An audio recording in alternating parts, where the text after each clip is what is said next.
जय श्री राम आप सभी को। मैं आप सभी का आज की कथा में बहुत बहुत स्वागत करती हूँ और मैं आशा करती हूँ कि आप सभी ही बहुत स्वस्थ होंगे, खुश होंगे। जैसे कि पिछली कथा में हमने हमारे महादेव और हमारी माँ गौरी के विवाह के बारे में बात किया था।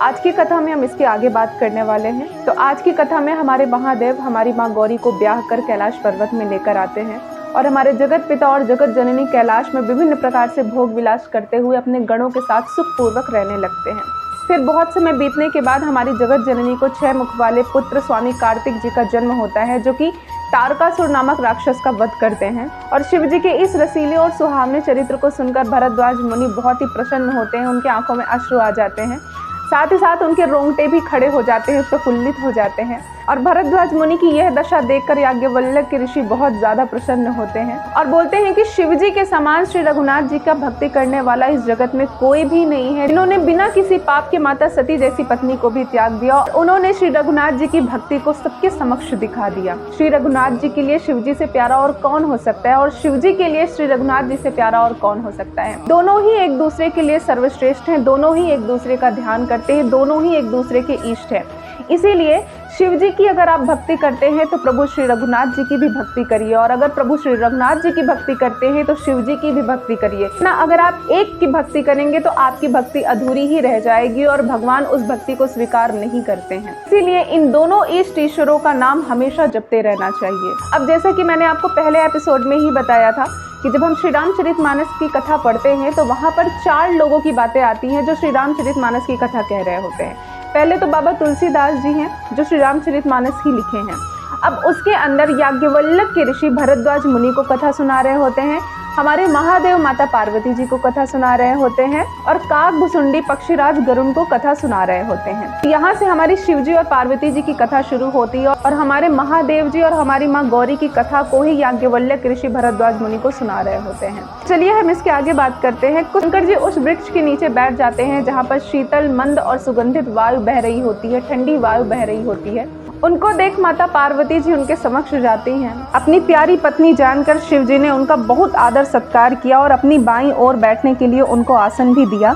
पार्वती जी प्रसन्न होकर शिव जी के पास बैठ जाती हैं। उन्हें पिछले जन्म की कथा स्मरण हो जाती है। पति हियम हेतु अधिक अनुमानी बिहसी उमा बोली प्रियबानी। स्वामी जी के हृदय में अधिक प्रेम समझकर पार्वती जी हंसकर प्रिय वचन से बोलती हैं कि जो कथा सब लोगों का हित करने वाली है उसे ही हे स्वामी मैं आपसे पूछना चाहती हूँ। और बोलती हैं कि हे स्वामी यदि आप मुझ पर प्रसन्न हैं तो आप श्री रघुनाथ जी की नाना प्रकार की कथा कहकर मेरा अज्ञान दूर करिए। और साथ ही हमारे महादेव जी से कहती हैं कि हे प्रभु आप भी दिन रात आदर पूर्वक राम राम जपा करते हैं। ये राम वही अयोध्या के राजा के पुत्र हैं या अजन्मा निर्गुण और अगोचर कोई और राम है? यदि वे राजपुत्र हैं तो ब्रह्म कैसे, और अगर ये वो ब्रह्म है तो स्त्री के विरह में उनकी मति बावली कैसे हो गई?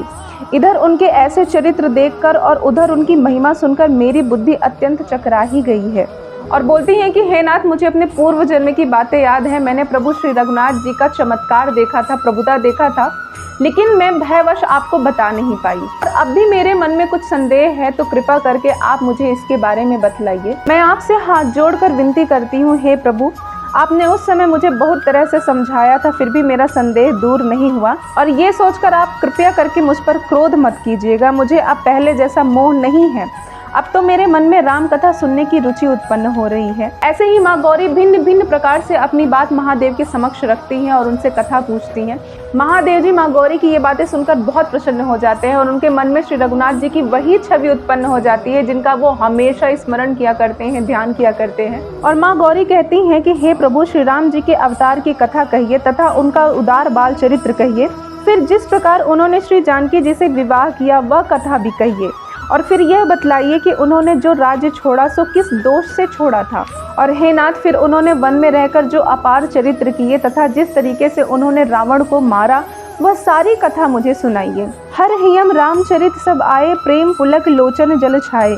श्री महादेव जी के हृदय में सारे रामचरित्र आ गए। प्रेम के मारे उनका शरीर पुलकित हो गया और नेत्रों में जल भर आया। श्री रघुनाथ जी का रूप उनके हृदय में आ गया जिससे स्वयं परमानंद स्वरूप शिव जी ने भी अपार सुख पाया। और ये बातें सोचकर हमारे महादेव 2 घड़ी ध्यान के रस में लीन हो जाते हैं। उन्हीं श्री रामचंद्र जी के बाल स्वरूप की वंदना करता हूँ जिनका नाम जपने से सब सिद्धियां सहज ही प्राप्त हो जाती हैं।